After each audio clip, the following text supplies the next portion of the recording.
ماتيو كولمان راجل اللي غادي يقتل ولادو الصغار اللي عمرهم ما فايتش حتى 3 سنين، ولا الطريقه كيفاش غيقتلهم ولا السبب علاش غيقتلهم راه ما كيدخلش للعقل.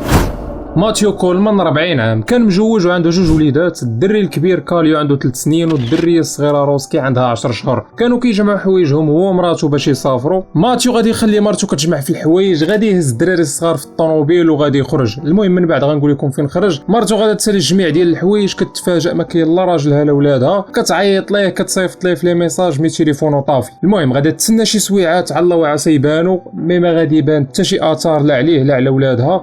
هنا غادا تخلع وغادا تعيط للبوليس. البوليس غادي يجيو، اول حاجه غادي يديروا هي غادي يتبعوا التليفون ديال ماتيو باش يشوفوا فين كاين. فهنا غادي يتفاجئوا باللي ماتيو داز من المكسيك للميريكان، لان ميريكاني ممكن يدوز للمكسيك مي مكسيكي ما يمكنش يدوز للميريكان. المهم ماتيو ديك الليله غادي يبات في واحد لوطيل هو وولادو في المكسيك، وغادي يفيق الصباح بكري وغادي يخرج هو وياهم في المكسيك. نيت كان واحد خونا غادي في واحد الغابه، غتقول لي اش علاقه هاد خونا هذا بالقصه ديال ماتيو. المهم غنشرح لكم من بعد. غادي يكون غادي في ديك الغابه هو والكلب ديالو، شويه الكلب ديالو غادي يجعر وغادي غادي كيجري لواحد البلاصه. خونا غادي يتبعو كيجري، وهنا غادي يتفاجئ بالجثه ديال 2 دراري صغار ميتين. غادي يعيط للبوليس، البوليس غادي يجيو. بمجرد ما غادي يشوفوا الدراري الصغار غادي يعرفوا انهم ولاد ماتيو، لان امهم كانت ديجا ديكلارات الاختفاء ديالهم. هنا البوليس ديال المكسيك غادي يعيطوا للبوليس ديال الميريكان باش يقولوها لهم. البوليس ديال الميريكان غادي يتسناو ماتيو حتى غادي يكون داخل من الحدود وغادي يشدوه. ماتيو غادي يعترف بكل شيء، من اللي ما كيدخلش للعقل هو علاش ماتيو يقتل ولاد.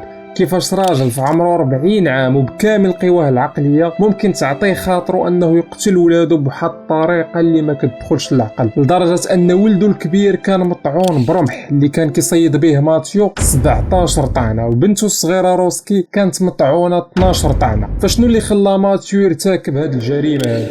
ماتيو غيقول للبوليس على انه جاتو نبوءه على ان مراته عندها الجينات ديال السحليه، وعلى ان هاد الجينات هادو مشاو ليه لولادو. ولادو فاش غادي يكبروا غادي يوليو وحوش، والطريقه الوحيده ماتيو باش يعتق العالم من ولادو هي انه يقتلهم بجوج.